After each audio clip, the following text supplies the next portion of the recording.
Good evening, everybody. We got another fun show planned for you today. Obviously, I had a mini vacation, got to hang out at my mom's the whole weekend, and I fixed more things than I care to say that I fixed there. It's a good thing I only go there every 6 months, or I'd have to get some kind of a permit, worker's permit, for all the work I did for her this weekend. But we have a great show tonight. We're going to be talking with Hakes about their upcoming auction preview. They have a lot of comic art in it.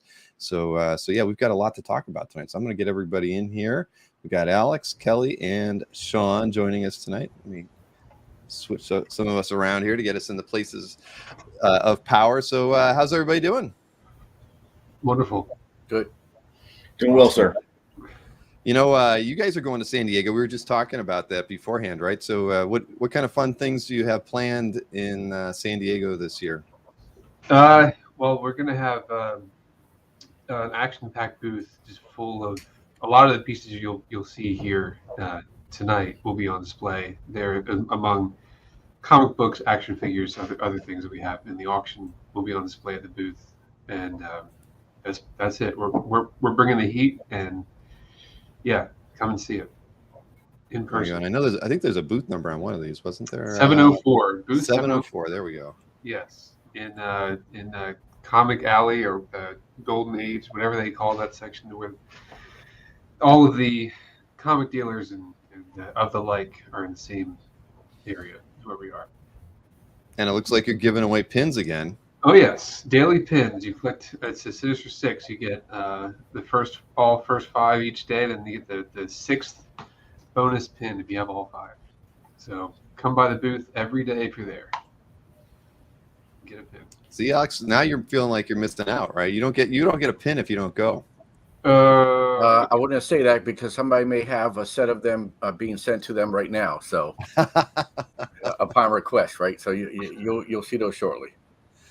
Awesome. Well, I last year I got a few of those, but I didn't get a complete set. I don't think, but I think I got 3 of them. So let's see. So yeah, booth 704. Some of the art will be there. Yes. And some of it we're going to see tonight, right? That's going to be on display. We'll see it all tonight, but some of what you see tonight will be there for sure. Yeah. See, Mr. Rejek says that he's looking over his catalog today. I must have got mine, but I didn't see it in the stack of mail yet. But I'm looking forward to looking it through. Everybody knows that those are highly collectible. Yes. Yeah, we're in discussion with CGC to get them slabbed, but we'll see. I think they have to make a bit of an oversized slab for those. Well, yeah, I mean, yeah, that's true. But we'll see. See, Alberto says he doesn't get the catalog. So how would somebody get the catalog? They would email us at hakes@hakes.com. They can send us a message through Comic Art Fans is one way if you want to reach out to us that way. That's not the best, but hakes@hakes.com is the best way to reach out to us for that. And keep in mind, any active bidder is on the list. Win, lose, or draw. If you bid in an auction, you get like the next year's worth of catalog. So another option. Yes, that's what I was going to say. Just bid, and you'll get a catalog. Yeah, just bid. Yeah. All right. Yeah. Number one Marvel fan said that he got the catalog today. Yeah, I'm always a day behind everybody, so I'll probably have mine tomorrow then.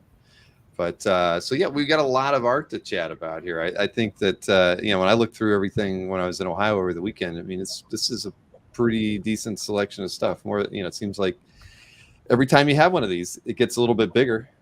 I don't know if it's because Sean's hustling or Kelly's hustling or Alex, you're hustling. I don't know who's hustling the most over there. Alex is hustling, of course.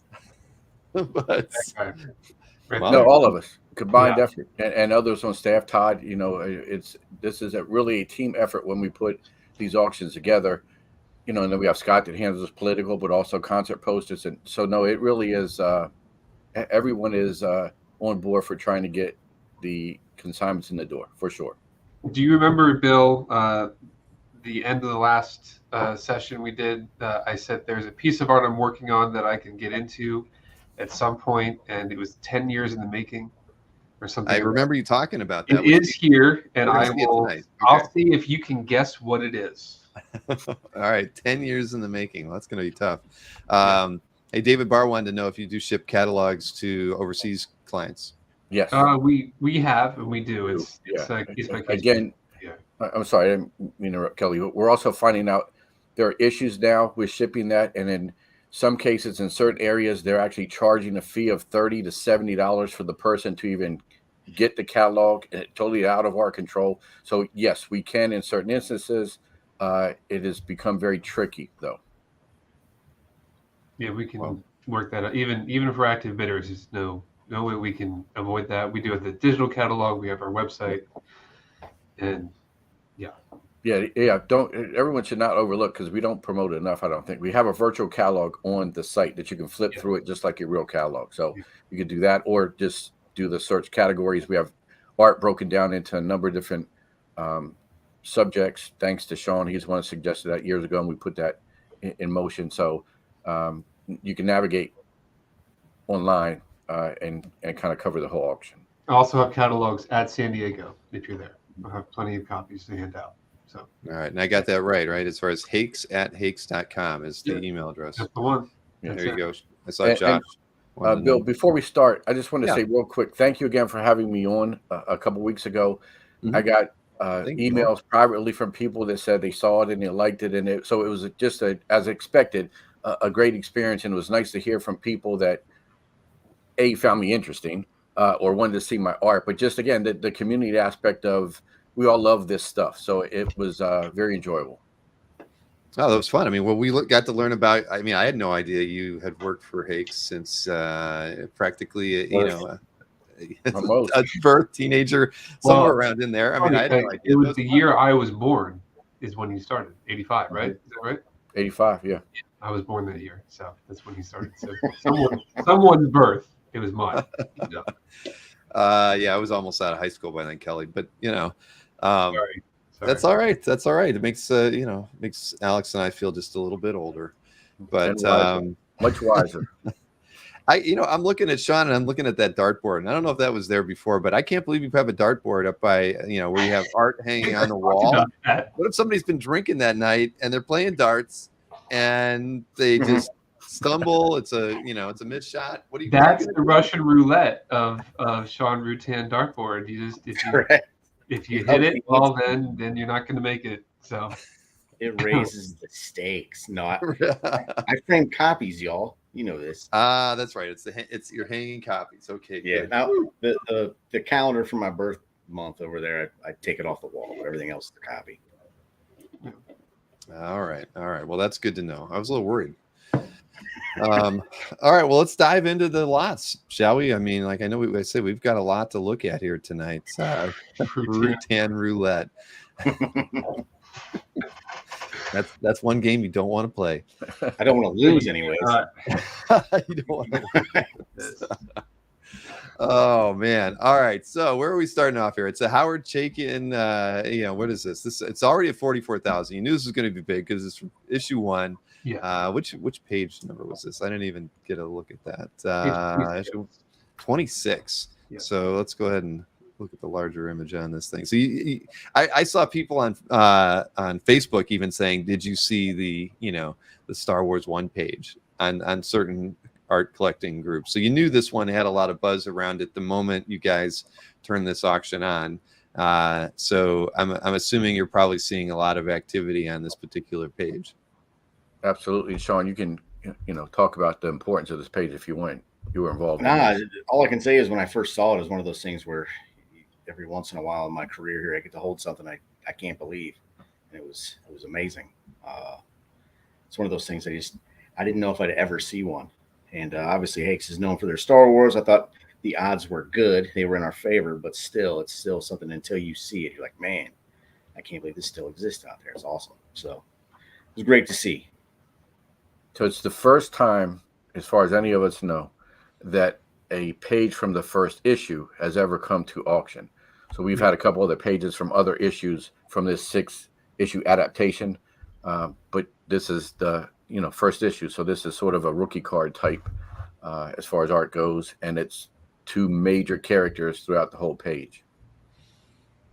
Correct. It's one of those things where you go ahead, buddy. It's a very recognizable movie adaptation scene as well, which all the first 6 are, but which is, again, puts you right into the movie. Yeah, that's almost what I was going to say. It reads like a storyboard for the whole movie. It's cool. Yeah. Oh yeah. And I find 3PO to be particularly on model, so that's also cool to see. I genuinely, you guys, you guys give me a hard time about my love or lack thereof for Star Wars, but in this case, I was in awe. It's historic. I love seeing it. So. It has a Ralph McQuarrie influence on C-3PO on some of the panels, I think. Yep. Yeah. Agreed. Very early on in the process. So I gotta tell you, the early 80s / late 70s little kid in me loves the Sand Speeder too. I always loved that. I always wanted that toy. It was one of the few that I had from that series. So that's what I was going to say. You being such a big Star Wars fan, even to this day, I know how you like all the new toys and so forth. That this page is special to you. Yes. They make a Power Wheels version if you want to relive that youth for you, Sean. If you all right, I'll see if I can jam myself into it. No, Bill, just like you were saying about the buzz about this, and we have it from two sides, right? So we have the comic art people and we have the Star Wars collectors, both serious crowds, and both reacted very favorably to this. Yeah, it's a serious. It's a very serious page, and honors to our previous records in selling shaken Star Wars pages. It's in the right place, I think. Yeah. No, I mean I've never seen one, so. Yeah, this is it's pretty special, and we'll be at San Diego. This is one everybody's gonna be watching for sure. Yeah, this one will be at San Diego under lock and key, I imagine. Security and lock and key, yes. Yeah, like the football. We got two guys at the booth that will, don't mess with them. Let's just say that. Please don't cause a scene. It's just everyone. Are they gonna be wearing like Hake's attire, or will they have like Brink's? I'd rather not say. You can't say. I see. Good. You'll know when you cross the line. It's right. Much of a line. Smart. Yeah, that's it's good for the insurance policy when you're traveling with art like this. But no, this is awesome. Mandatory. Yes. Anyway, yeah, it's an incredible page. All right, now we're moving over to a let's see what we've got here. We have a Green Lantern Neil Adams page from what issue is this? From issue 80. Let's take a look at this one here. Yeah, see, this is from a period. I love Adams' work from this time period. I mean, his panel layouts are fun because they're not quite level. I mean, he just does so many cool things during this period that I just marvel at his work during this era of his stuff. This is just gorgeous. Yeah, we could and probably will talk on this page for 5 minutes, but we could also not say anything and just show these panels. I mean, it is exceptional. Yeah. Yeah, you stole my thunder with the panel layouts. Everything you did there, it's just vintage Neil. I love it. Yeah, no, it's a stunning page. Kelly, you want to do the big reveal? This has been in private hands for a very long time, and 10 years in the making. This is the 10 years in the making piece? Yeah. Okay. Where I was in the house, and it was one of the house situations where we were in the basement. I wasn't allowed to walk any further in the basement. He said, somewhere in here is the Neil Adams page. And I couldn't. It was, and I mean, of course, let me dig for the next week, and no, I wasn't allowed to do that.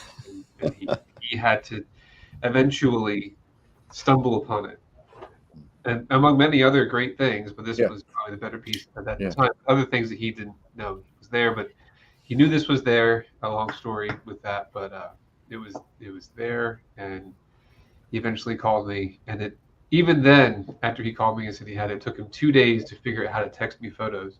2 days of waiting to see what he finally found, and finally saw it. And then it was far better than he could ever describe. He was not a big comic art guy. He was just somebody who was able to fall into it. And just describing, he has his ring and he's using it. Everything he said about it was fantastic until we saw it. And he wasn't only using his ring; he was using his ring in 4 of the 5 panels, and also one massive panel of just incredible. And Green Arrow in one panel, and Kelly will tell you this is the kind of thing though. We hear this all the time. Oh, I have this, or I remember I have this, and then it turned out to be something totally different. So for 10 years, we didn't know that he even had a Neil Adams page. We thought maybe it was just a Green Lantern page. Right. And even if it was a Neil Adams Green Lantern page, what was the content? So when it all came to and we saw this page, it was, it couldn't have been it's a great page. A better surprise, right? Yeah. And it's pretty much just like once I see it, it's like, okay, get in the go get it. Go leave your desk, go get it, and which is pretty much what I did. So. Well, that just shows you never know where something's hiding, right? Exactly. Fellas out there waiting for that one page, that one book you're looking for. It could be out there. You never know.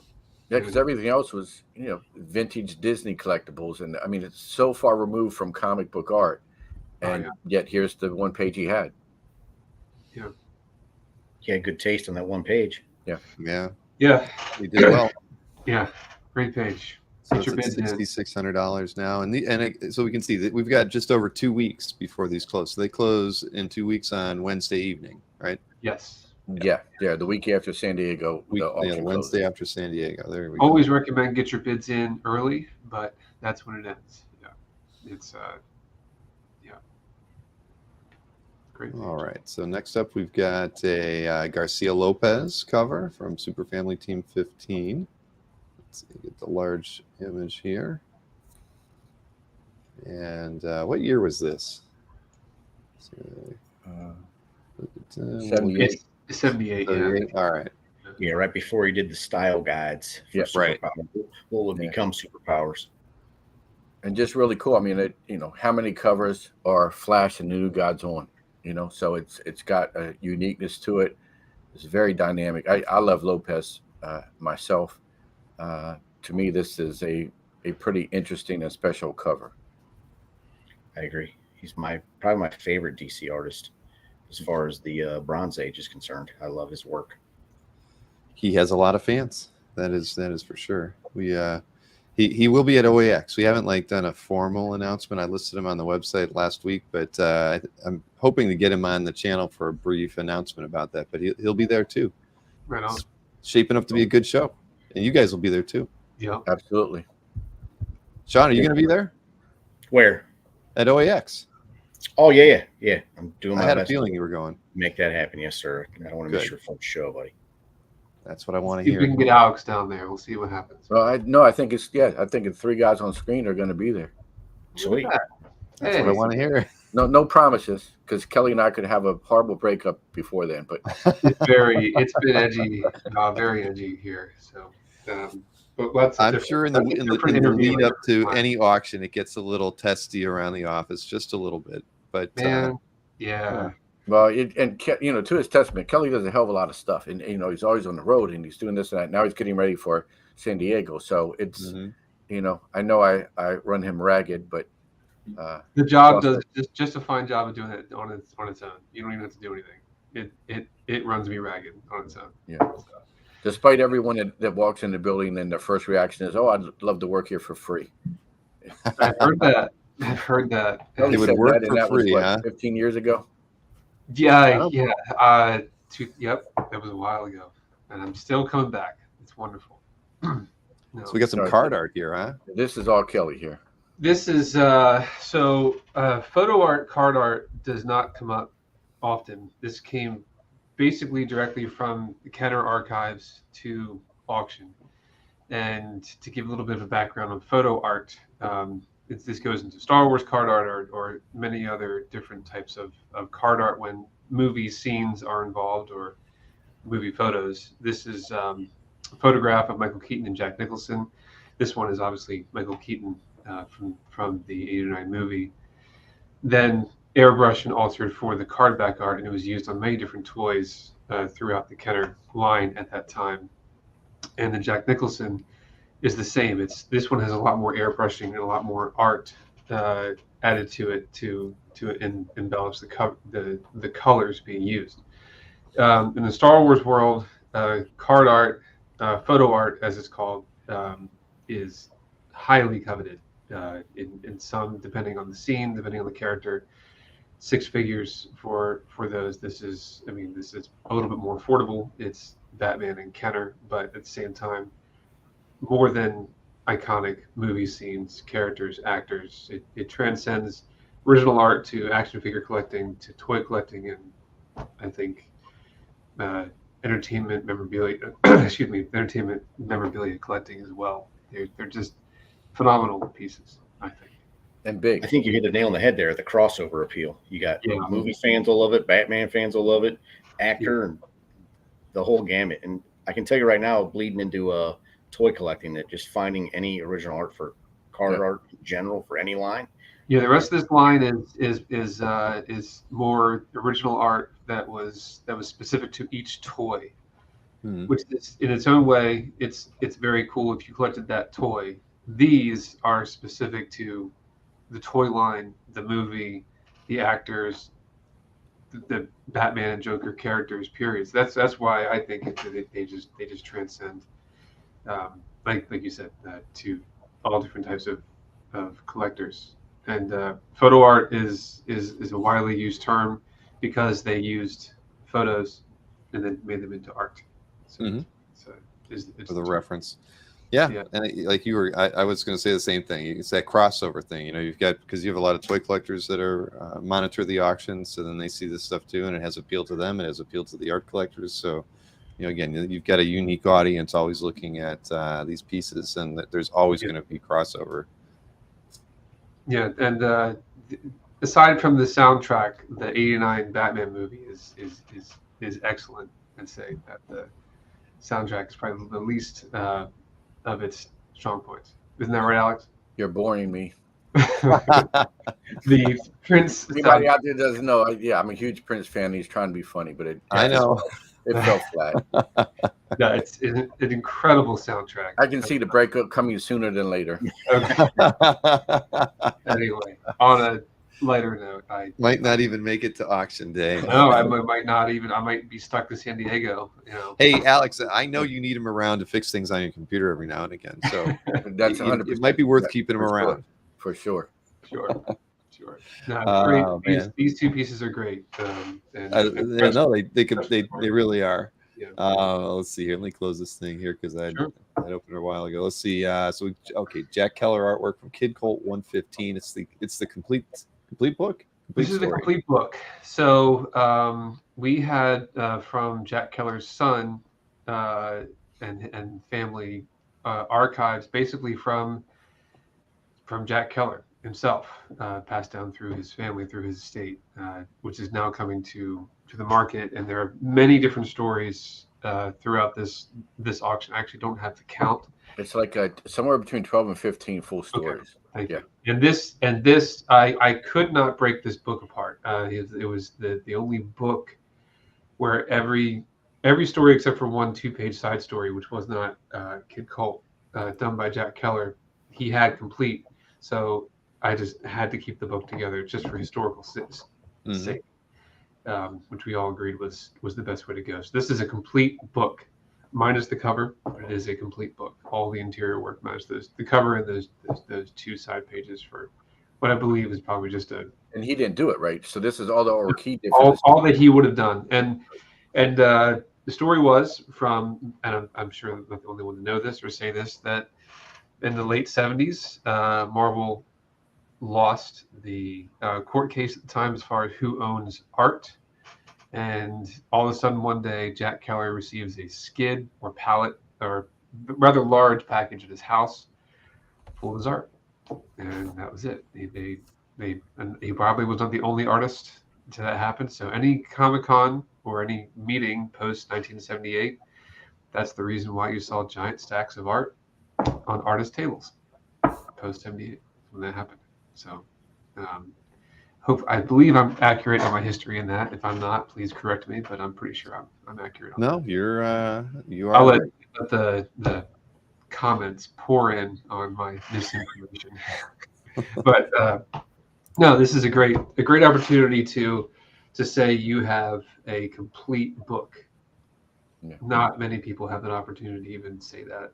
I know people are out there trying to do that. That must be a very interesting endeavor to try to complete a book. I'm sure that's been happening a lot. But here it is if you would like to have a complete book. So, have you ever had a complete story, Sean? Original art, no. I've touched them, but I haven't owned them. What about your color guides? Yes, sir. That's one of the I reasons had a feeling. I can still afford those and find them. I mean, just like Kelly said, you can't even really find original art stories that are still intact. Most of them, stories are tough. Like there's a bunch of stories for this, and then I mean, imagine a complete book is people have them obviously. Yeah. A couple times a year at the most, and we had that Zek cap, the whole book for that. Yeah. And that was 6 years ago now, 5 years ago. Wow, yeah, at least it was 6-7 years ago. The past 3 to 4 years were like a blur, man. It was it's anything like before and after all that, but yeah. Well, it's still together after almost 60 years, so that's great. I'm glad you guys kept it together. Yeah, I hope it stays that way. Yeah, I hope so. No pressure on the winner, but all right. Oh, I was looking at this one too. So we got a color guide here. This is right up your alley, Sean. Goodness gracious. Now, this is to Amazing Spider-Man 36. Wow. Man, oh man. I don't even know where to begin with this one. This is well, I mean, can I ask you a question, Sean? Feel free. Is this the earliest Amazing Spider-Man color guide to ever come to market? To my knowledge, it's one of those things where Alex was talking with the first ever Star Wars 1 page where you hate to speak in absolutes, not to riff Star Wars, but you hate to speak in absolutes when it comes down to that sort of thing. However, I will say it's very likely. I don't know of any that have sold publicly at the very least of this vintage. Not just Spider-Man. You have a tough time finding color guides from this vintage period. I can find them back to the early 70s. I know the complete story to, I believe, Silver Surfer #1 sold 20 years ago. And obviously I know some covers from the early 70s, if not late 60s, but pure Silver Age, the early phases of Marvel or DC, but definitely Marvel. I don't know of them existing. They're super rare. So, and again, like Bill said, this is an opportunity to own an intact Ditko ASM story, which is crazy. Yeah. I mean, you can basically read the book, but the book you're reading is one of a kind. That's super cool. Who was the colorist? Yeah. Okay. Brian Peck's. I thought so. #1. So this is a decade older than that, almost. Not quite, but close. Yeah, no, this is pretty cool. I mean, it's been kept intact. It's great. It came from a collection that Kelly will talk on later of incredible, dare I say, amazing Spider-Man items. Mostly comic books, at least in this auction, but this was also within the collection. So, this Sean will remember this sort of started the little snowball. Is that entire collection even coming to fruition? So this color guide itself, but part of a very serious Spider-Man collection, which you will see later on. And if you have the auction catalog, or if you've seen it on the front cover, it is part of that collection. So and inside front cover. I'll see it tomorrow. But this is awesome. It really is. This is like I haven't seen anything this early before. Yeah, that's a piece of history right there. Yep, for sure. You did it. You did it, Sean. It took this long, but you finally got me to turn to the dark side of. You were not alone. No, so now you get it from you get the complete book here to 109. Is that what it is for Uncanny? With the cover, yes. Wow. With the cover. The original, not just the Masterworks, both. Oh, so this isn't even from the Masterworks. Okay. It is, but it's also so Andy, he received many. Once he received a lot of his stories back, the original run he did for Dave Cockrum, they worked together. Once he received those, he had them in storage. He was a collector. He kept all of his stuff. Well, when he was tasked with doing the Masterworks 15 years later or so, he had a lot of it. He's like, well, I'm just going to repurpose it, and he changed some of the color coding, but other than the that's what's in the margin essentially. Mm-hmm. Other than that, it's all the original stuff. So essentially, if you were to have these in your hand, it's the border is 15 years newer than the inside. If you look on the back of it, you can see where it's actually mounted to that border. Right. So inside the original, inside is the original. The border is newer. Mm-hmm. So we're talking a key burn interior Cockrum cover first appearance story, which we have that and the Ditko in the same auction. It's pretty crazy. So I have to pick my poison because I can't get both. So I probably can't get either one, frankly, but I'm gonna try. Which one though? You're not going to tell us, are you?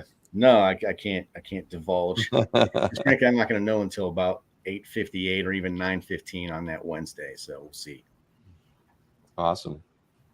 Well, yeah, I have a color guide from, I forget what issue I have it from, like 113 or something. I'll have to show it to you sometime, Sean. It's in my calf gallery. Yeah.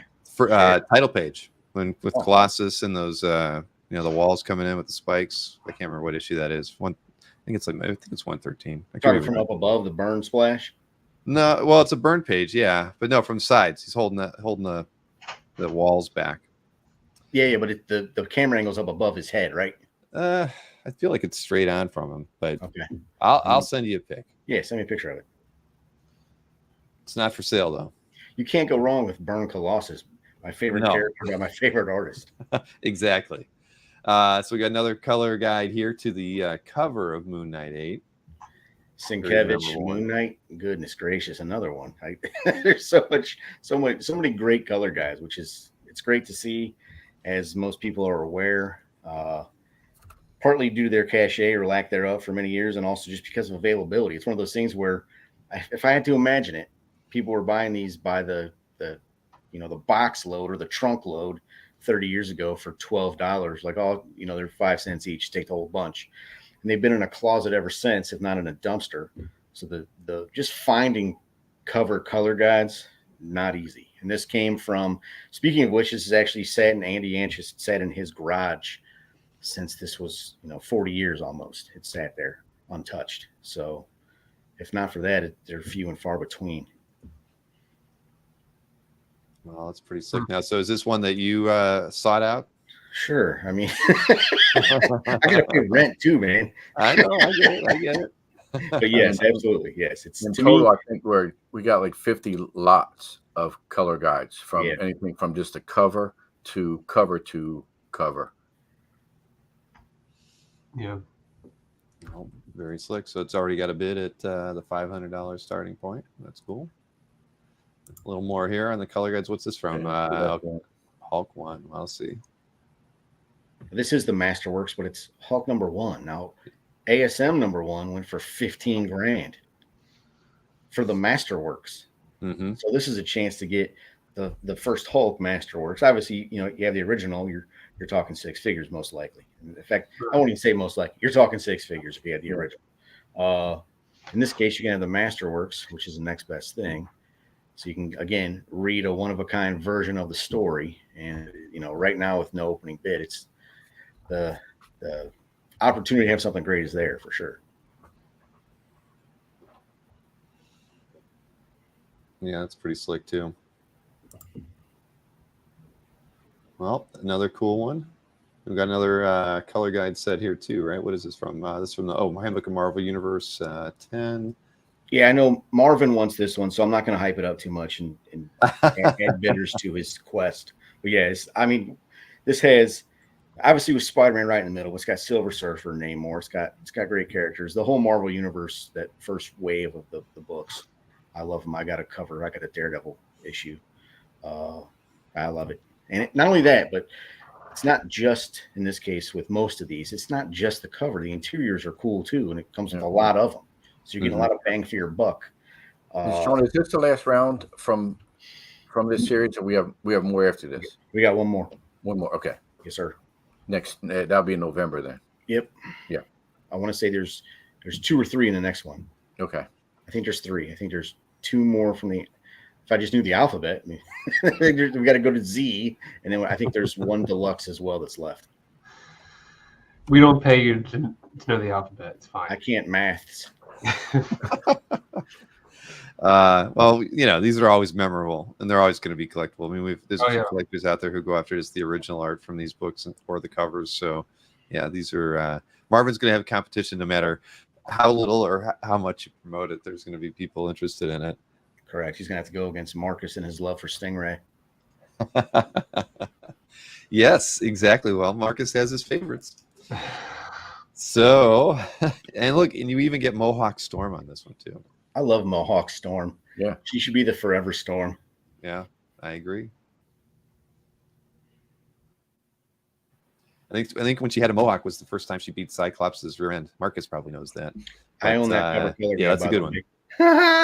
Do you own that? Of course you do. So we got Michael Netzer's let's see, cover 2 Armageddon Inferno 4. Let's see what do we got here. So this is super cool, jam-packed, major character, old and new,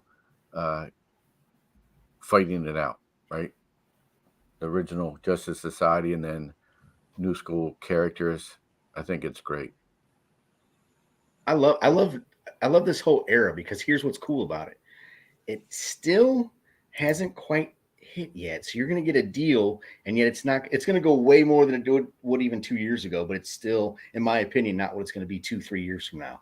So you have an opportunity to get what Alex just described as a perfect example of a DC cover from an era that is still provides opportunities. So I think it's going to go very high, but I think that there's still room to grow, which that excites me as a collector. I kind of like the game element to collecting. Yeah, it's cool. Just the whole pushing the other team out of the way, moving on. I like it. You got Superman, Wonder Woman, and then you got Wildcat pushing Wonder. That seems like a bad matchup for Wildcat, but that's just me. Yeah. Wildcat thinking there. Yeah. But no, I mean that's like then you had what else did you show in here? A couple other images from this. Let me see. Oh, just a close up. Yeah. Back. Oh, and the cover. There's the book. Yeah. I would personally, I would consider getting someone to do a nice overlay of the logos. I think that's what I would do personally. I think the art's fantastic. People argue with me because it's cut into Superman, which is obviously that's into the art. So again, that's personal preference, but I love this cover. It was between this one when Alex showed it to me. I was like, man, I can't tell. I can't choose between this or the Garcia Lopez. So I ended up my love for Garcia Lopez from Superpowers kind of gives it the slight win, but it's very slight. Mm-hmm. Well, this is a good one. Got its opening bid out there already too, so that's a good start. More than 2 weeks to go, and as you can tell, I was looking at the close-up details on these things before the show. We got Freedom Fighters, Dick Giordano cover, issue 2. Let's see here. Take a look at this one. So nicely done. I love Giordano's work, just because it's so period, right? And then the history of the guy too, just all the careers he launched, working at Continuity with Neil and everything. I mean, he, Bob Layton thinks of him as his father, right? I mean, he's just a guy who's made an impact on the entire comic book industry, and so and he's somebody I've never owned anything by either. So it's the opportunity to own a cover by him is great. So this is it's another one too. That's not just a couple characters. It's full team or most of the team in action. So dynamic action. It's cool. And you're right about Giordano. You basically ask any artist, especially an inker who worked with him. He was almost a de facto mentor to all of them. They all speak very highly of him. They love the guy. That is true. I only got to meet him once at a MegaCon in early 2000s, but no, it's a nice piece. And I thought this was good. Very cool. Yeah. All right. Let me see if I need a like button on here, guys. When is Hake's going to put like a like button so you can just say I love this artwork? But you can never go wrong with Joe Kubert, right?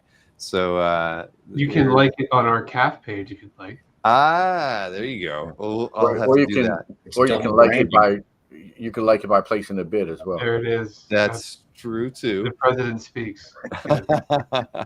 So this is Gigantic Strange Adventures 227, the cover to that. But no, just totally awesome. I mean, it was Kubert the moment you see just the line work, right, on any of these characters. This is just one heck of a great image. I mean, I love everything by Kubert. Haven't owned anything by Kubert yet either, but I will fix that sometime. It's got a kind of an EC vibe.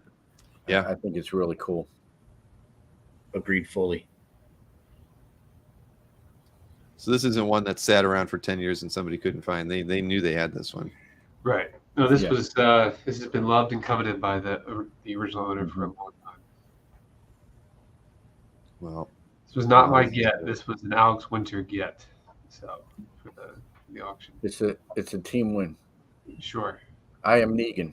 Never forget it. That's what they say about you behind your back. I've heard, Alex. That's what he says about himself behind. I'm good with that, and I literally have a bat behind me, so no joke. It's on the wall for anybody who's sitting in the chair, right? Oh no. Oh, here we go. Let's see. Look out.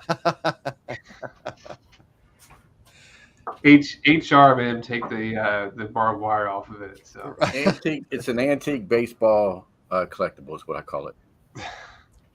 Incredible. Yeah, I'd be afraid to have to go in there for a meeting with you, Alex. So tell me about this one. This is just a slick image on here. So let me actually I should just go back to it. I mean, when you're getting Kubert doing 2 tanks, how awesome! Look at that. This should be hanging on a wall in a museum. It's so good. Yeah, no, great double page. And then your inset tank images and information, and really cool. And what was this from? Oh, GI Combat 133. Yeah, this is. Yeah, I know. Marcus is giving me. Yeah, we talked a lot about the chair last time. Marcus, thanks. Marcus never forgets. He's like an elephant. But we appreciate it, Marcus. You never let me forget anything around here. But I this is cool. This is just like filler in the book, right? To give some specs on a piece of combat machinery. But no, this is awesome. Yeah, it's a great double splash. Yep. Somebody needs to put a bid on that. Ready for the frame, ready for the wall. Now this one I know. We got Dan Jurgens, another person attending OAX, by the way. So Titans and Legion of Superheroes crossover. So it's. We appreciate you having a convention in Florida in the winter. I've heard that numerous times. Yes, that's why we did it though too. I was like, we're going to give people a vacation. It's something that feels like you're getting a little bit of extra enjoyment out of the whole trip. I've been to conventions in Chicago in March. I've been to conventions in California in the middle of the summer, which I'm about to go to, which is fine, but it doesn't separate, from what. Anyway, thank you. Not a problem. So you get Jurgens and Jimenez inks on this one as well. So which is kind of an added bonus there because who doesn't love Phil's work as well? So this is slick. Another one is star-studded. I mean, to have that many characters and that many major and prominent characters and your villains top center, I think this is my favorite cover of the auction. But I'm, as people know, a Titans fan. But it's it has it all. Yeah, it's already getting some attention too. Can't go wrong with Brother Blood. No, you can't. Probably my favorite Titans villain. So, you do. It's already up to almost 4. So that's not a surprise. And Jurgens still has a lot of his artwork, and in his possession, which is cool. So this is a great cover. Josh is letting everybody know that Chicago is perfect any time of the year. If you live there, you definitely have that opinion. I recently visited Chicago again. It was very nice, but I when I was there in March of 2019, I believe it was cold. It was very cold and snowy, but still awesome, Josh. Still very awesome. Well, that one's a good one. Now, what do we got here? We have a Spider-Man versus Prodigy complete story by Ross Andrew. This one's all Kelly. This is a very interesting full story, speaking of which, to keep it intact, of from Planned Parenthood. I'm sorry, I do forget the year. I believe it's 68. Am I right? 76. 76. Yeah. There you go. See, I'm off. 76. Very interesting story. I honestly will leave it, since we have the entire book. I believe the images of the book.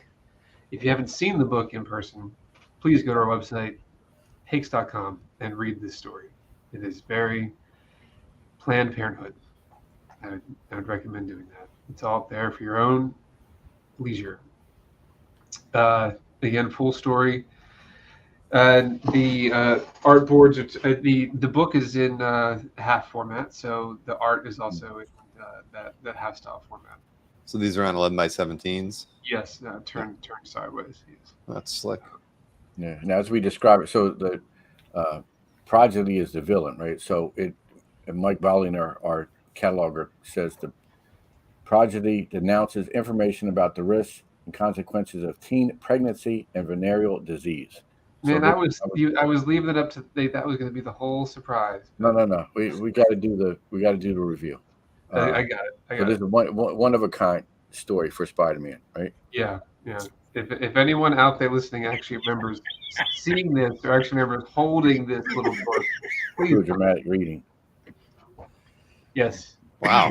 Very dramatic reading. I had no idea Spidey got involved in these types of stories back in the day. But, the Prodigy, good goodness, it's like a Saturday Night Live sketch. I love this part because it's this conversation piece. Yeah. It's awesome.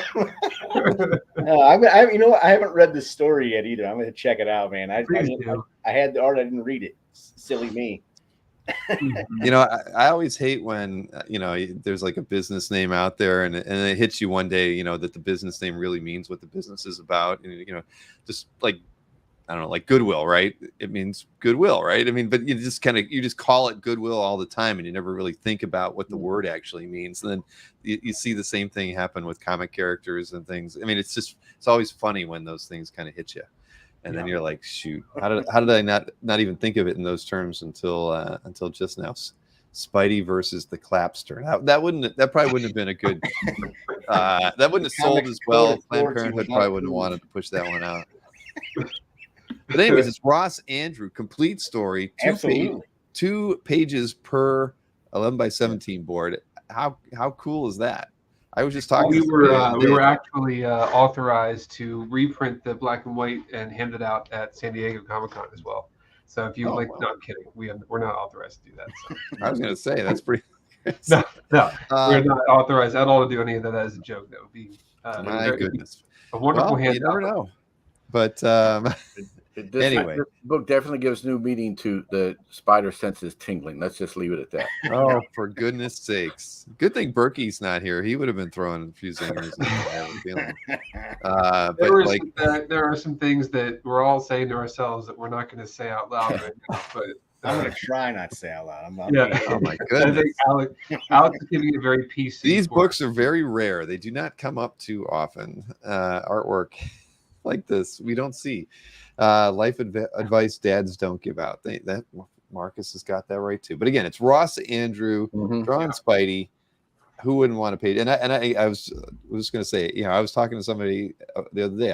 One of these days, I want to get some of those Marvel pieces from this era where there were 2 on 11 by 17, right? I mean, those are cool. Like you think about like Darwin Cook's Parker, right? I mean, it's just cool to have 2 pages on one board from something published. So, but not this one. I mean, I'm not a Spider-Man guy. I'd take almost anything though. But anyway, this is a good one. You're not going to find this one again.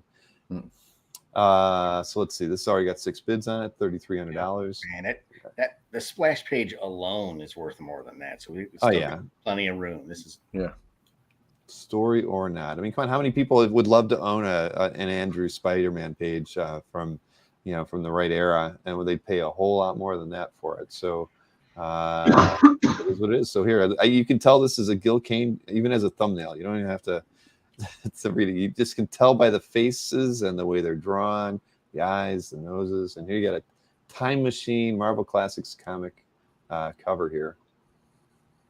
Yeah, we had copies of this at Heroes, and it was a big hit. People loved it, so it spoke to many a collector. And it's just got a great look to it. It's based on H.G. Wells' story, so it's again, it's a one of a kind cover as far as Marvel covers go. This is it. Definitely, no, I love it. Huh. Yeah, no, this is a really nice piece. Dig. Sorry, just reading through it now. Yeah, hey, I love Gil Kane stuff. There was Joe Juska was posting something. He had gotten a Gil Kane sketchbook that was printed in Europe, and it was just cool getting to see, because he took photos of all the pages, and it showed process work and stuff. Just shows you how good Gil Kane was at layout and design and dynamic figure drawing. I mean, we always kind of laugh at the fact that he's got everybody's, you're looking up people's nostrils and stuff, but he was trying. He was pushing the human form around like nobody else during that time period. Agreed. All right, now Ewoks. I knew we were going to see some more Star Wars stuff before this was over. Warren Kremer, doing an Ewoks cover here, right? This is so this is the first Ewoks cover of the series, not of only 14, I believe, that were done. Yeah, 14 issues. The first to ever come to auction. Warren did each one, and this one is, I think it's one of the better examples with just an oversized, large image of Wicket right there. So again, first to come to auction. Just if you're a Star Wars fan, if you're an original art fan, which obviously they're bidding with us constantly, this is for you. So, and funny enough, I think this issue also involves sexually transmitted diseases, if I'm not mistaken. That's what he's holding right now. Yes. Oh my goodness. All right. I don't think that happened in the Star Wars world, but and yeah, Warren Kremer. I mean, he might have been. No, never. I mean, Warren's known for what? He's drawn a lot. Richie Rich. He's done a lot. Yes, he did a lot of. He was prolific in that world. Yeah. And this is from a deep collection that Yes. Certain circumstances brought it here, or you really wouldn't be seeing it now. So it is. It's might be one of the few opportunities. Opportunities you have to get Ewoks or Star Wars cover, outside of the other Marvel covers, but this is still great cover. Nope, I agree. It's still Marvel technically. I will say this. I have 3 things Star Wars in my watch list, so it's obviously good stuff if I got it in my watch list. So this is one of them. I being 6 years old when Jedi came out, the Ewoks, I liked them. So I know guys that are like, did you like the Ewoks, Bill, when you saw Jedi in theaters? Were you a fan, or were you too old? I was too old. I didn't like the Ewoks. They were let down for me, unfortunately. Yep. Yeah. I mean, how old? What year was that? 83. So I was already probably 16 at that point. Yeah, it just didn't work for me.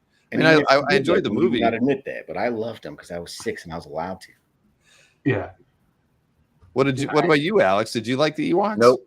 No. I saw the original Star Wars in the theater. I say this to Kelly all the time. Not New Hope. When I saw it was called Star Wars. Period. Right. Mm-hmm. And I was super into it. The toys are still behind me in my one display case. Empire was still into. By the time Jedi, I was like you. By the time Jedi came out, I had moved on. I was in the heavy metal skateboards and trying to get a girlfriend. I didn't care about Jedi at all. So no. You were in different colored sneakers at that point. So that's a couple years later. okay. Yeah, I was still eating paste. Good memory. So I was all about the Ewoks. Well, you were 6. That's why it was appealing. You probably, did you like Jar Jar Binks when he came out? No, same thing. You're absolutely right. No, well, there you go. See, but I bet you a 6-year-old probably thought Jar Jar was pretty cool. For sure. So it's it is what it is, But moving along here, Brothers Hildebrandt, card arts. You got Ghost Rider Blaze. I mean, who doesn't love anything by the Hildebrandt brothers, right? I mean, because you can tell their color palette from a mile away. It doesn't matter if it's something like this, purples and reds and blues, or it's it's something more Tolkien based.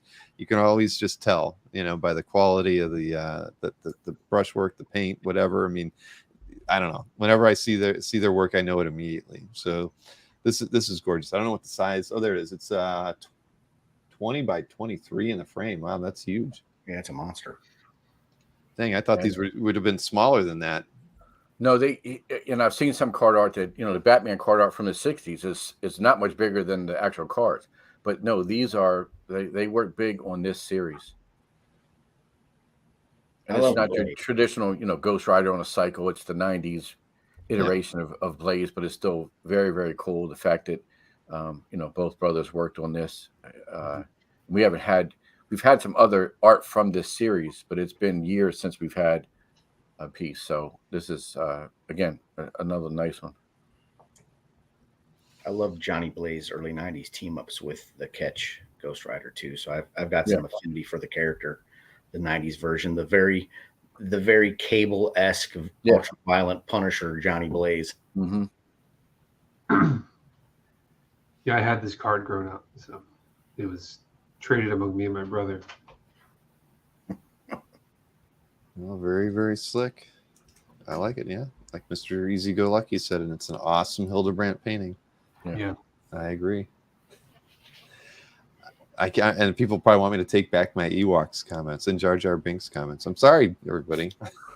It's just be true to yourself, though. I do. I have to be. It's been said. You said it. It's done. You can't take it back on the internet. Let's see. Star Wars 15th anniversary movie poster signed by the brothers Hildebrandt with a remark by Greg. So let's take a look at that. Well, with several remarked images on here, huh? Yeah. So they both signed that, obviously, when both brothers were alive, and they still have some of these left over that Greg has now recently done these remarks. But what's nice about this is most of the remarks you see are 3 characters. I think he's only done 5 characters a couple times, and this is the very first time he's ever done the Emperor on anything. So a very unique piece. Yeah. This is killer.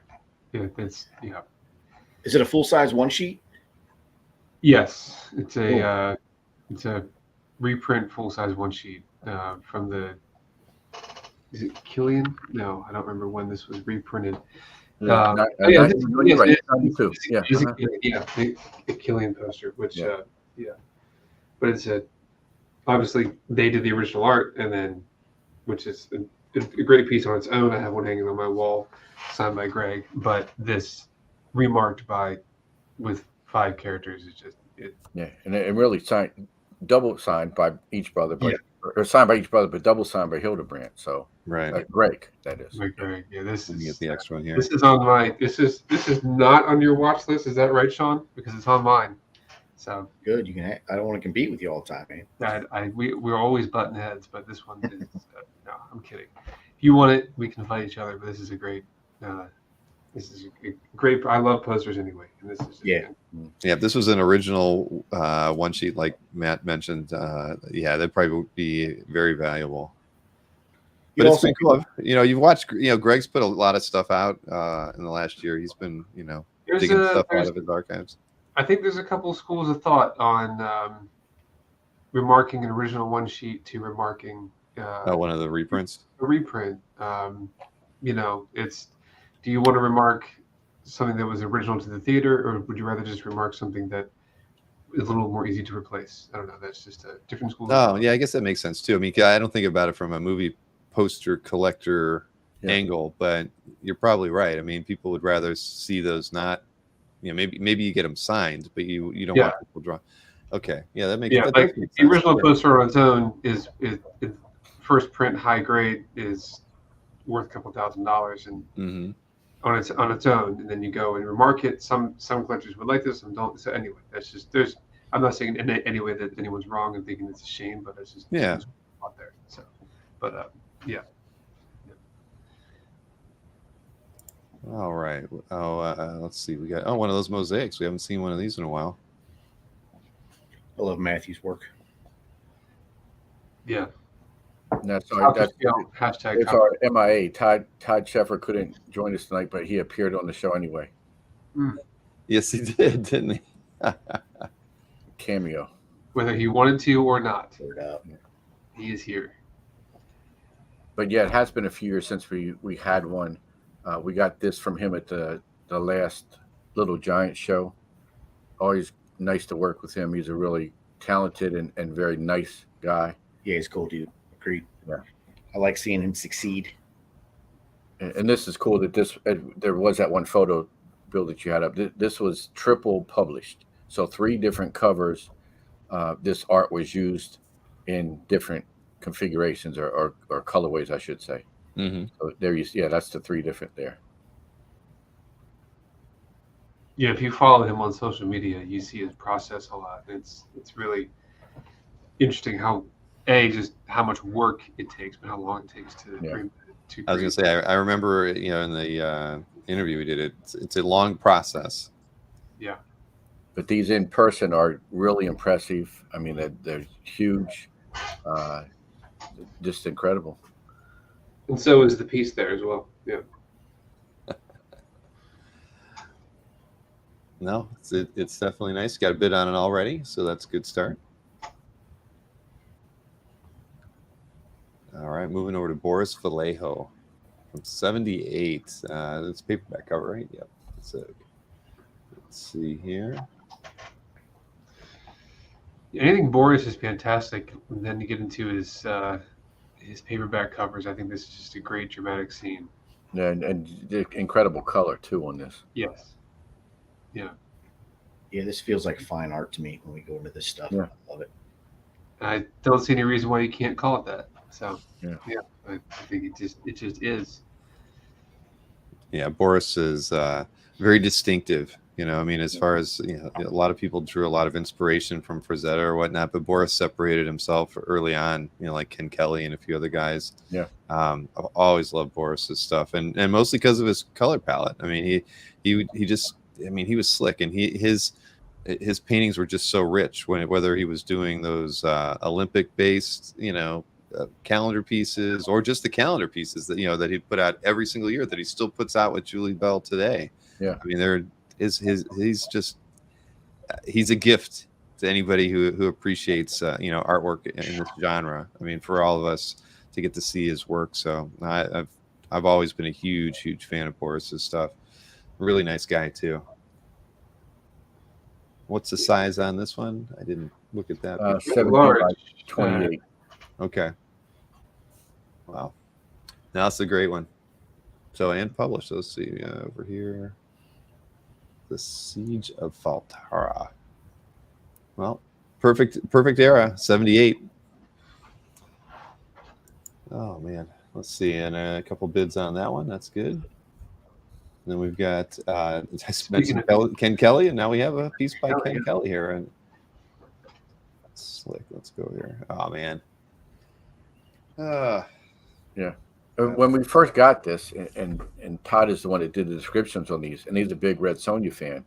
He thought that's what this was, and from the Conan series, and then he did a little more research, and it's really just, I don't know if he says that this person had a name or she was just a sword woman, but it's a great looking, again, just like the last one, just a great looking piece with the art and the color.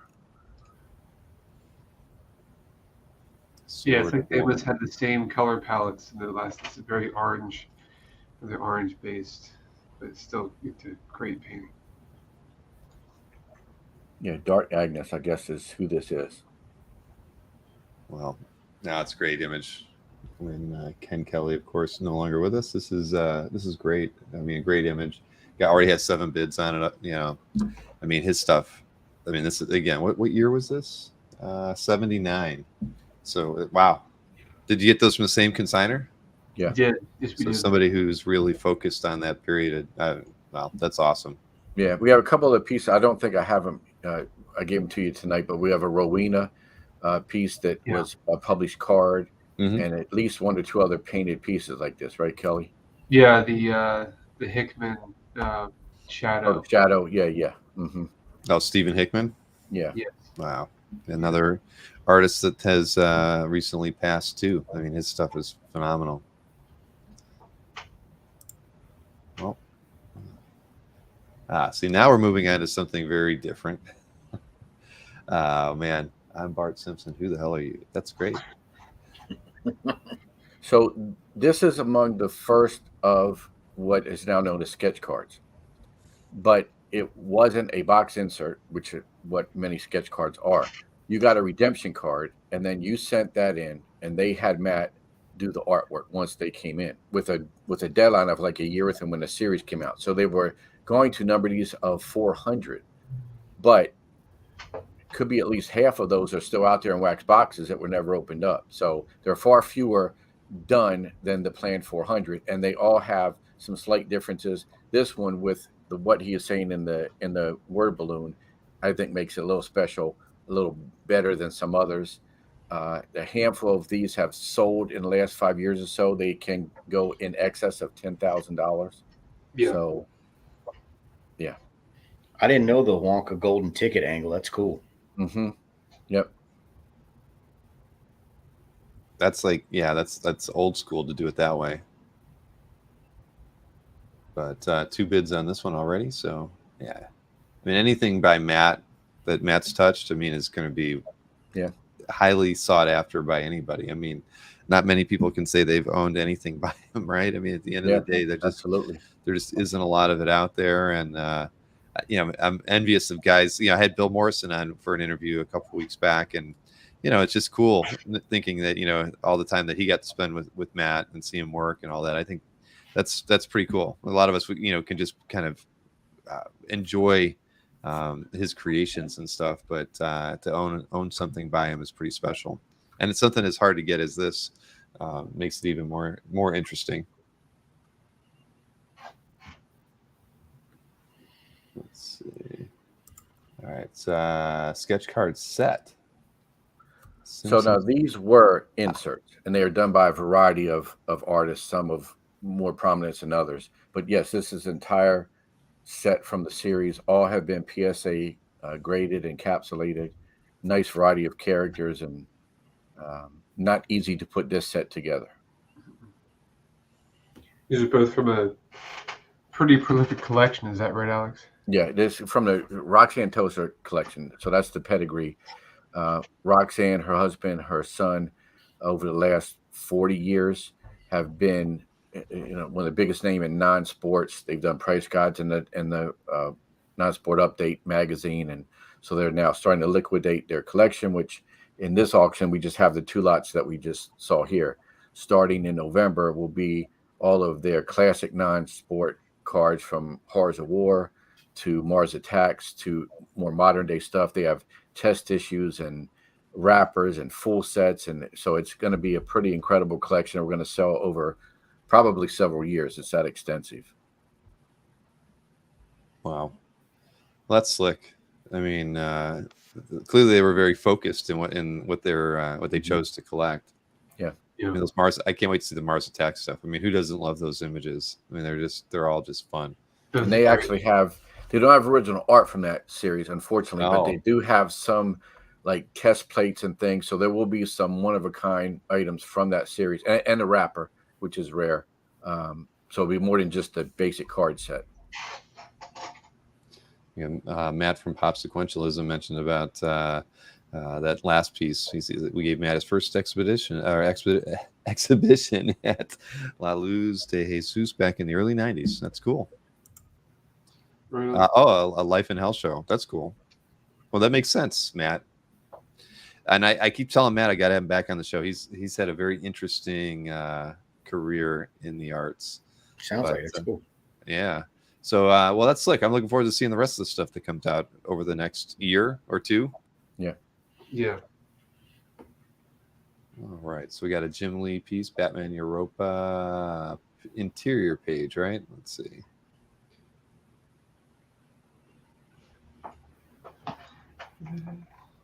Signed by Jim. That's nice. Dig it. Yeah, so you got Batman approaching all of the people that were impacted negatively by the Joker.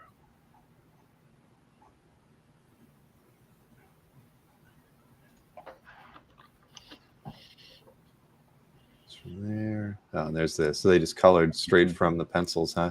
Yep. Nice. Well, pencils looks like a little bit of ink wash on it too. I mean, that's pretty rare. From you don't see that too often, right? With no, from Jim. Really, that's really unique and different, huh? Cool. I like that. Jim stuff doesn't go for very little. There was he had his sketch prices listed for Torpedo Con, and everybody was marveling at the cost of those. They're into a couple $1,000s if you want to get a 6x9 head sketch. So unpublished, yeah, exactly. Published. It's I mean, but he's commanding it, so he's doing really well for sure. If I could do it, I would. So here we go. Gray Morrow. So we don't get to talk about Gray Morrow too often, but an unsung guy. I mean, but he's got, there's so much work of his out there. But here you get a best of DC cover by Gray. It already has 4 bids on it. Zoom in on a bit here. That's just really nice. Great draftsman. Really good composition on this. Really nice piece. Yeah, it's very clean. It's very nice. So if you have the cover there, the Superman image that would be in the I was back about to say that. Yeah, I think that's was added later, but you have his parents here. You have great detail in other characters. I think this is nice. But they didn't like Gray Morrow's adaptation for Superman. They had someone else do it. Looks like I don't think that's unless he did it and they superimposed it. Not sure how that is. Nope, I like this at his Wallywood-esque best. That's very accurate statement. Yeah, I like Gray's stuff. I mean, he's very skilled. I love his paintings too. I mean, he was a very well-rounded artist. And now we got something by Murphy Anderson from Hawkman 18. This looks like a title page of some sort. Yeah. Wow. Or at least a chapter splash. Here we go. Man, I love Anderson stuff. Look at that. It's just awesome. Yeah, no, it's great. It's just beautiful. Mm-hmm. Wow. Yeah, his stuff is fantastic. What year is this from? 67. 67. Wow. Predates me, but I mean, it's just great. Anderson's stuff is fantastic. I mean, this is so nice. Here, like an extra detail image on it. Yeah, that's great. Well, that's definitely going to be. It's already got a couple bids on it. Not too shabby. Look at those hands. Yeah, that's true. Well done hands on that one. All right, so over to Bagley. What do we? And this is from JLA. Got a cover. Let's see here. Another multi-character. This is another one like we had earlier with the Justice Society, right? So you have 2 schools of the JLA side by side on this. I love the covers with tons of characters, and that's why I'm a Perez fan. But this one is just fantastic to have Batman, Superman. I just think it's a really cool layout. It's great symmetry. Yeah, It's a good word. I agree. Yeah, it's pleasing to look at as far as that. Well, Bagley's always going to be in demand. So yeah, this is cool. It's a really nice image. Yeah. And what, 4 bids, $1,600. Yep, lots of room on that one still. Mm-hmm. And what do we got next? We've got an Ivan Rice Thangar. Let's see here. This one I didn't get to look at earlier. Wow, that's gorgeous. yeah. So it's Hawk Woman and Hawk Girl. Wow. Pretty dynamic cover. Yeah, it's cool.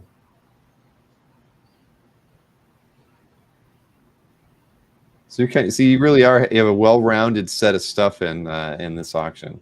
Yeah, You know, it's not, you're not focused on any one era or have too many pieces from any different title either. I mean, this is just, it's nice. and again, that's our calling card. We in any section of the catalog, we try and balance it and not overwhelm. And I know as a bidder, you can get overwhelmed. So from this person, we've done a pick and choose scenario, and more art will be in the next time. And there are other consigners that we've done that with this time as well, to just sort of have a nice balance. Yeah, I really like the inking on this piece too. I was seeing Yeah. it's Mark Ampoff or Kampoff. I'm not sure. I'm not familiar with. I'll have to look and see what the name is. But yeah, I mean, just the inking technique here is just, it's gorgeous. I'll have to. I'm just going to drag that tab off and see what do we got here. Oh, Campos, Mark Campos. Sorry, I'm familiar with Mark Campos. I'm going to still save that one for later and see other things that they've inked. So now we have a prelim from 1942. This was another one I was excited to just hold. It's 80 years old. That's incredible. Well rounded. This set definitely hits the other side of the. Incredible. And I actually prefer the prelim with Toro flying in from the outside. It's really cool. Obviously, you got Namor on the torch facing off. It's got the bondage on the final. It's everything you can think of from a golden age timely. It's there. And you know what? Of all of the art's great, but I think I love the typeset with the editing more than anything. You can feel the behind the scenes golden age work. Yeah, the workflow of how it became. Yeah.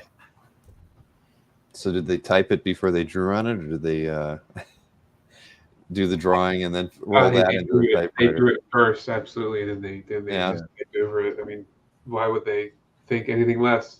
I don't know. I mean, well, because there's editing on it, so I mean, that's why I thought, well, maybe they could have typed it out. I figured it was a synopsis. Yeah, I figured it was the other way around. That was my guess. All right, yeah. Well, I mean, it could go either way. That's why I was curious, what your opinions were, because it could go either way. Because you could think that maybe this was their way of just, they typed out. They typed it out, gave it to the artist, and then the artist drew on and let them, because they're only doing a prelim anyway, so it doesn't really matter. But yeah, it could happen either way.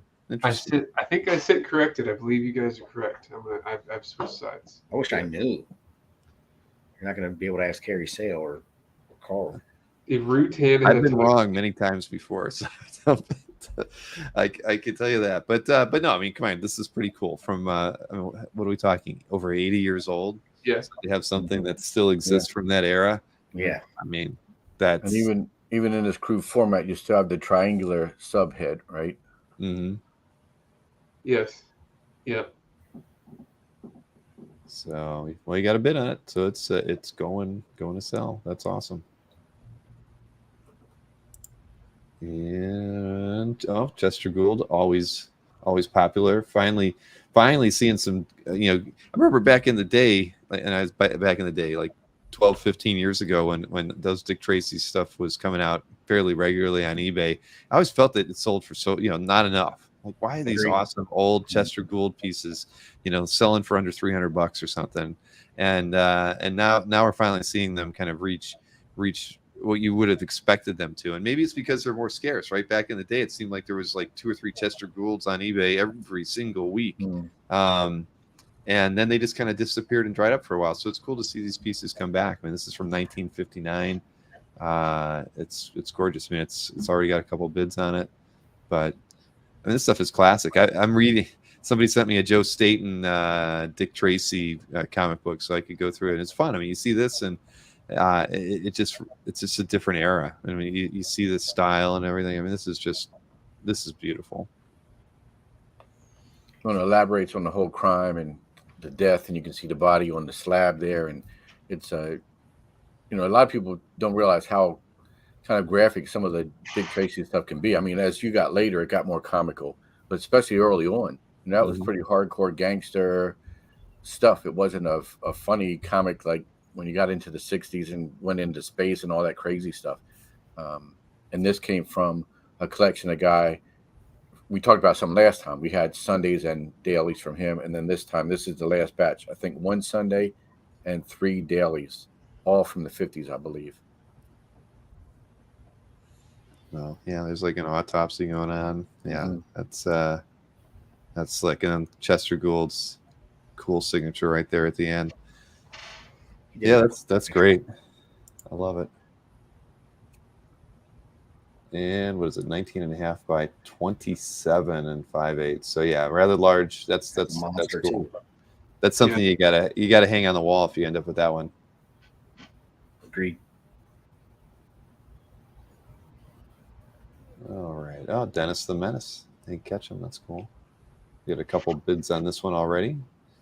So this is important because again, we're talking about, we don't be definite, but we can be pretty sure at this point. This is the earliest daily to come to auction. This started in March of 51. This is from August 7th of 51. We found no earlier ever selling. In fact, I think maybe only one other from 51 at all. So very early and historic if you're into this daily strip. No, it's wonderful. I mean, who didn't grow up on Dennis? Through Dairy Queens and whatever. I mean, it's just great imagery. What's that? There's a cartoon in my era, so it feeds into the generation before me, and then into my generation as well. And like you said, Dairy Queen marketing, everything else. So right. Yeah, Matt says I always love the unsteady border of Hank Ketchum. That's true. Yeah, it's a cool calling card. Yeah. No, I mean, it's a beautiful example of his work in an early piece. If like you said, if this is the earliest one that's been made available, I mean, that's going to be highly desirable. That's great. Yeah. Piece of history. No, I mean, I'm looking at it, more I want it. It's like, it's so cool. I mean, I love his style. I mean, and the, he's, anyway, I could go on and on it, but I've always liked the way Dennis the Menace was drawn. So this is slick. Very, very nice. Got 2 bids. It's at $2,000 already. And this is interesting. Peter Laird and Wendy Peeney. This is a very interesting backstory where someone was getting a sketch done by Laird, and I believe it was at a convention or in '87, wherever they were. I believe it was a very small convention, and they were both sitting side by side, and Wendy said, "Let me see that," and just added a little bit, and Laird inked it, and that was it. And it was I would like to know if there are any other pieces that they both worked on. According to Wendy, I believe, even if we've heard that, I think this is the only one.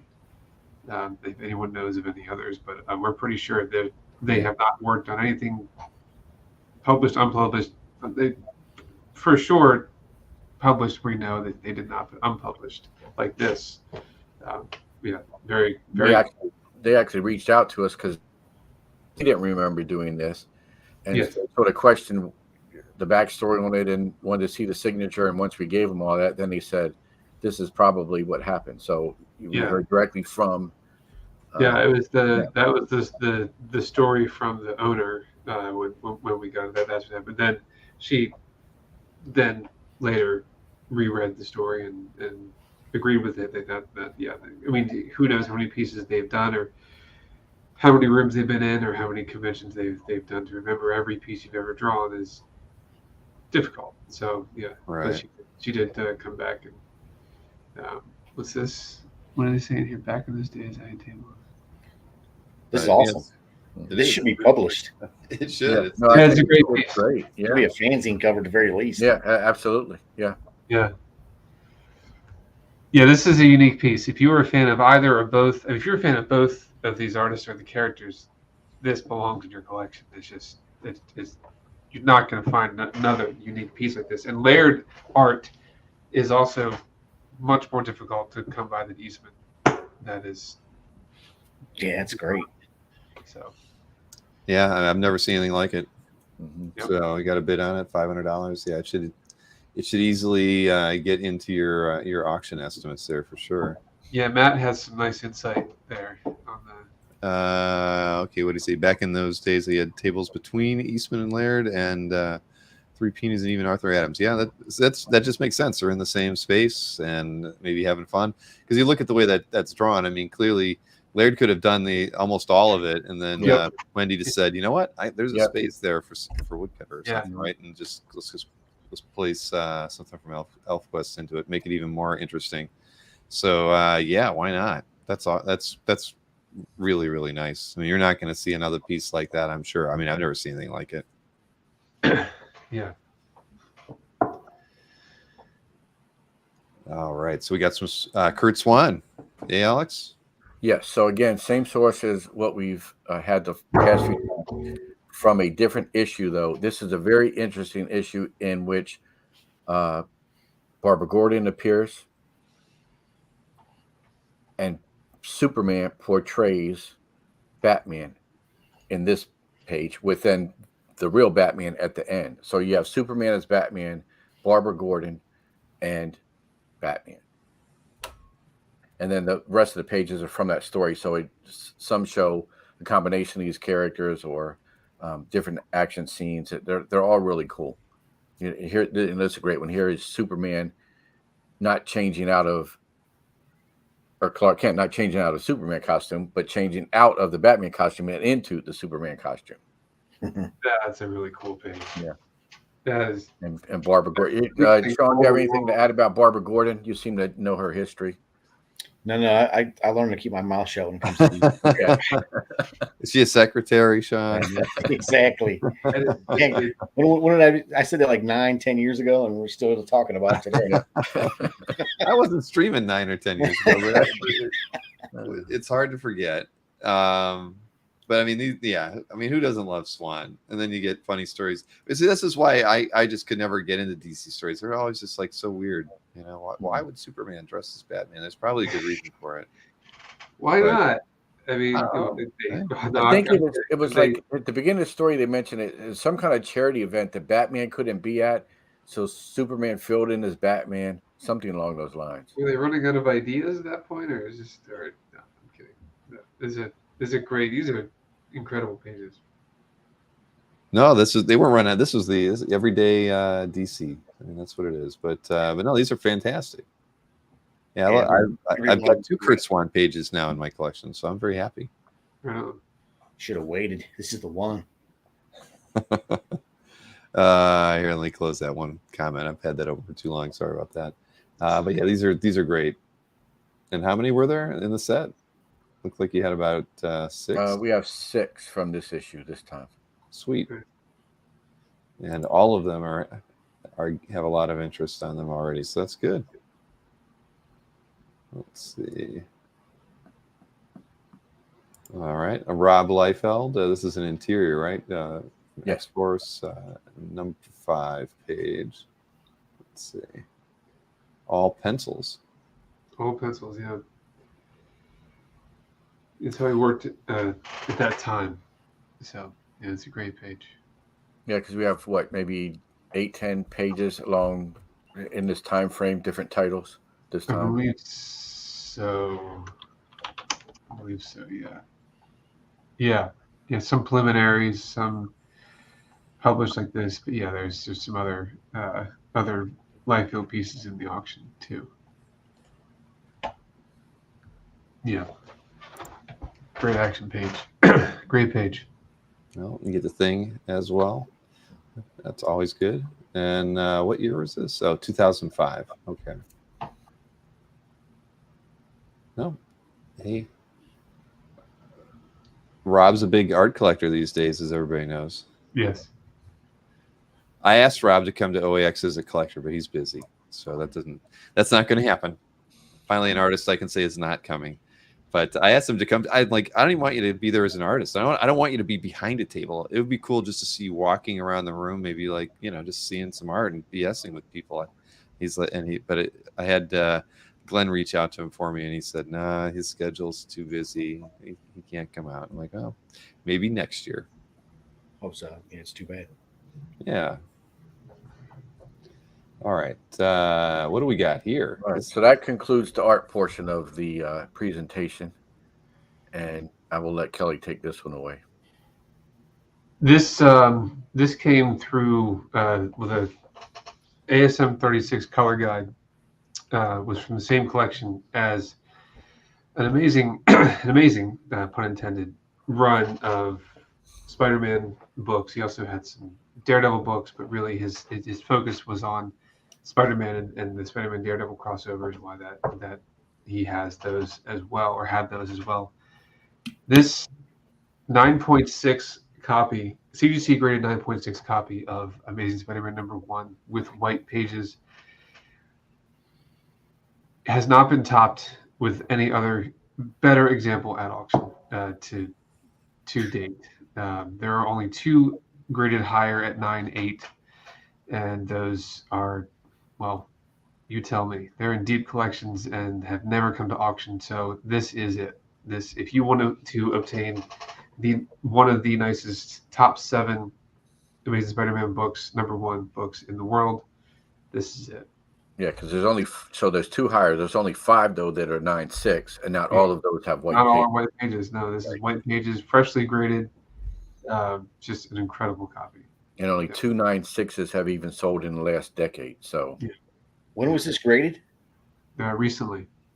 Yeah. I would say, very, very recently. Yeah. Sat in a box for decades. This will be at SDCC, David. Yes, it will. It will be there. You got to show this one off. Yeah. Looks This many other books from the collection will be there. There's this. I'm sure we'll see the next book coming up here, but this is just an incredible opportunity for it's $157,000. Brett wanted to know what the current bid was. Yeah. Bidding is live right now at Hakes.com. I was going to say that's just after 1 week of bidding. This book took off right away. Yeah. It's wow. No, that's great. Congratulations for getting it. Yeah, it was part of he's a very serious, focused collector, and this is his copy of his Amazing Fantasy 15. That was beautiful 7.5, no Marvel chipping, just a great, solid 7.5. Yeah, as you were saying that, my eye was scanning the edges.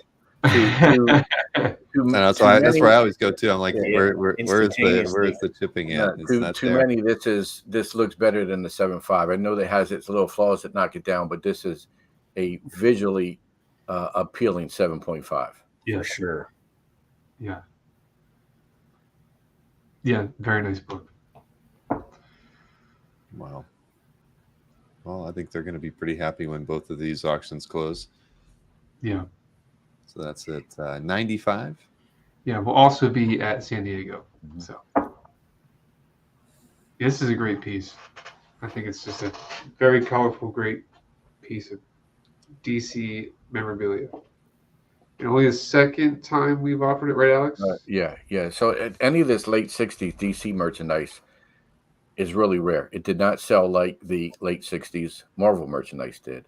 And this in particular, have the full cast on the box lid. It's unused, great pictures that were to be colored. And it's they did another. Hasbro did another coloring set, so there's 2 versions, but both of them are equally rare. I was thinking, Bill, we could do another video where we actually all are sitting around coloring this set. I'm pretty good at filling in the blanks like that. Yeah, I could do that. Just not on this set. Right, we'll make copies. Yes, copies. Yes, no, that's. Yeah, no, this is cool. I've never seen anything like it. You're right. I mean, you don't see a lot of DC stuff like this out there. What year was this? I mean, for 67. 67. And for us to say this is only the second example, this came out of a very, very focused, very serious collector. This came out of his collection, and Olaf Wood. And it shows from where this came from that this particular collector would have this because of how rare it is and how serious of a collector he is. So if there's a chance we may never have this Yeah, piece. Absolutely. Yeah. And it's unused. I mean, some of the pages have aged, but no coloring was done. You can see the pencils are there, the sharpeners there. It's all original. Mm-hmm. Yeah. It's something that's not meant. I mean, we all know so many things are not meant to last this long, but I mean, this is just a cardboard box, just not meant to last. And it's a flimsy cardboard box at that. Yeah. Well, somebody took good care of it, and it's already at 2, so that's that's going to end up well. And then what do we got here? Oh, a movie poster. And the strange people. Incredibly rare, what they call a British quad. So it's a 30 by 40 is the size. But there weren't many of these. You had your one sheets and your lobby cards, and some of the smaller things were more mass produced for movie theaters. And this was not. So this is one of a handful known, maybe even only a couple known. It's the only one we've ever offered. Yeah. Again, on the screen it looks small. I mean, if you saw it in person, it's big, it's impressive, interesting images, and again, the British movie posters tend to be much rarer, certainly over here. But in general. Someone asked me something interesting about this. Is he wearing a shirt or is he not? It's almost like he has the S tattooed on his chest. Mm-hmm. That's how they do it in the UK. Okay. They do things a little differently over there. Yeah. We borrowed Moon Knight's cape. Yeah, all respect from here. Yeah, I think the imagery of this is it is cool. It's just the color palette, that green is it's definitely different, but cool. I mean, it's from what, 1951. There you go. Yeah. So slick. Let's see here. What else we got? Oh, Superpowers double-sided store display header. Yeah, this is the same. This I can say came from the same collector of the JLA set. Another piece. This one we've never had. I can't say. We've seen a few examples, but not ever at auction. So this is probably the first. Sean's got to like this one. Mm-hmm. Beautiful. That's straight from right up his alley. He is. It is massive. Just another one's big. I mean, it's 28 by 34. It's an impressive store display. It correct me if I'm wrong. Lopez did some of the Superpowers art. Is that true? I thought he did the majority of it for the first wave. But it's not on. But it's not this. This is like a kind of reinterpretation. It's like very the Marvel Mania stuff. I was thinking that because the face on Superman's a little different. It at first, when it first came in, that's what I thought. And then Mike Bollinger, our cataloger, said, "No, study this and see." So they didn't use Lopez. They kind of knocked it off. Yep. Yeah, you can see it with the jawline on Superman and the twist of the Flash a little different. It's very close and centerpiece to any super. If you're a toy collector, you got to have this. Yeah. What's the size again? 28 by 34. 28 by 34. So it's almost 3 feet wide. That's huge. Yeah. I agree with Ron. By the way, the Hawkman figure was the coolest. He squeezed his legs and he flew. It was the best usage of the toy gimmick by far. Yeah. Yeah. Very good. Let's see. The last thing we got here is a Thing. A Thing Christmas card from, do we know when? What the year was on this? Yeah, this is 67. Oh, 67. Wow. Yeah. So in the late 60s, I don't know, maybe 65, 66 is when they started doing these studio Christmas cards. They're all very rare. They're all very desirable by Marvel collectors. This is the first time we've had this. It's actually part of a little batch of late 60s Marvel items that were promotional material, letter to and from Stan Lee about doing an article at the time on Marvel Comics. So it's a very interesting group of things. This is the most visual piece, is this, and it's on cardstock, specialty art. We think Marie Severin is sort of what's been floated out there. I don't know that anybody knows for sure who did the art on these cards. But again, all are rare. I don't think we've had a Marvel Christmas card for quite some time. The last one was one that actually Stan Lee signed at the time, that was a wreath with character heads all around it. Mm-hmm. But this one is just cool with a snowball fight and the Thing. Yeah, you don't want to be on the receiving end of a snowball thrown by the Thing. But it does look like Severin, that's for sure. Yeah. It's nice. That's very cool. Yeah, very unique, as Mr. Easy Go, like you mentioned. But yeah, that's awesome. Well, so see, this is you got a lot of cool stuff, and I'm sure there's plenty more that we didn't get a chance to look at. There's plenty more. There is over more 1,900 items. Yeah. More. There's action figure art from G.I. Joe and Transformers. Please check it out. There's one of the comic book section is one of our best we've ever had. Yeah. Star Wars, as much as Sean doesn't want me to talk about it because he wants to buy it all, there's so many. The Star Wars section is Rocket Fire Boba Fett to the highest graded Boba Fett to a very high grade double telescoping Luke on the card. Many other action figures, Transformers, some of the rarest Transformers to ever come to auction right now. They're in our pretty deep sports or baseball card section, pre 1900 all the way up to 1950s. Lots of keys, rookies, Hall of Famers. That's one of our best sections we've ever had of cards. So yeah, this auction really is loaded from top to bottom. Yeah, that's awesome. So I'll probably have my catalog tomorrow, so I'll be looking over it. And I hope you guys have a good time in San Diego. I'm sorry I won't be able to hang out with you guys to see some of these items in person, but maybe you can save me a pin set. It is negotiable. All right. We'll work something out. I'll send out an extra mailing for you this month. Trust me when I tell you, it was delivered to a shipping department today, so you'll see it soon. Awesome. And Marcus does want to know: is there any Jar Jar in the auction whatsoever? Do we know? Ooh. I don't think so. You tell me. You look and tell. I don't believe so. There's Ewoks. We know that. There's definitely Ewoks and droids. I 99% sure that we're Jar Jar-less this time, but you never know. Well, definitely as far as the art goes, I think that that Star Wars one page is going to be the one that a lot of people are going to focus on just to see where it ends up, even if they're not, in the market for that piece. It's one that, since it's so rare, who doesn't want to see where that thing ends up? Just right. It's fun. It's always, you don't have pieces like that that you haven't seen before, that you can't really even set a benchmark price on something to just even guess. I mean, I can't even say where that piece is going to. I'll tell you a little behind the scenes. I heard crazy numbers from top to bottom. Like like you said, it's impossible to predict. So I'm excited to see where it lands. Jar Jar free, just like VD free. Thank you, Marcus.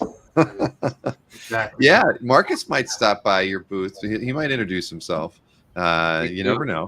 Booth 704. You hear that, Marcus? Get your pins over there. If you can't find us, then I did something wrong. I don't think you'll find us. Marcus does hang out at the other end of the hall, most of the show, because that's where all the artists are and art dealers are. But he could venture over one time to get a few pins and say hi. It definitely gets crowded. as we all know. But as much as Alex loves the crowds, he will be missed. He will miss it. There's already too many people in my office, so I'm not going to San Diego Comic-Con. Okay. All right. Yeah. This is virtual. Don't worry. We're not really there. All right. So we got 15 days or just under 15 days before the auction ends. It's it's in 2 weeks on a Wednesday. So what exact date is that? So it's on the 26th. Is that? Yeah, the 26th is July the 26th, 9 p.m. Eastern time. Get your bids in before that, please. And then because at 9 o'clock we start our 20-minute clock. So when 20 minutes hit without a bid on an item, that item closes. So it closes in waves. Doesn't close item by item. It closes, over an extended period as long as the bids keep coming in on those particular items. But the best strategy is don't wait until 9 o'clock because a ton of bids come in and anything can happen. Bid before 9 and then follow the auction. Yes. There you go. Any last words, Sean? I just appreciate everyone joining us. Yeah. Thank you, everyone. Love the comments. Yeah. Yes, I we don't do. always like to look at Sean for this long, but it's fine. At least you got dressed up for the boy. occasion. It's my bedtime too. You're getting saggy. Yeah, it is. It's definitely hitting. Yeah. We're, a bunch of old men here, right? So, Yeah. All right. Well, with that in mind, I appreciate everybody joining us tonight. I'm jealous of those who get to go to San Diego next week, but have a good time there as well. Make sure you check out their Hake's booth. You'll get to see some of the artworks and some of the comics and other collectibles that they'll have at their booth at the show, and it's well worth it to say hi to who else is going to be with you though, Kelly? I'm going to have Kevin and Jason, some other consultants for different areas. They'll be helping me out with the show. But I'd be happy to see anyone come find me. All right. Well, everybody, we appreciate you tuning in. Have a wonderful evening, and we'll see you again soon. And thanks to all of you at Hakes for doing a bang-up job getting pulling together another great auction. Appreciate it. Question. This is going to be fun.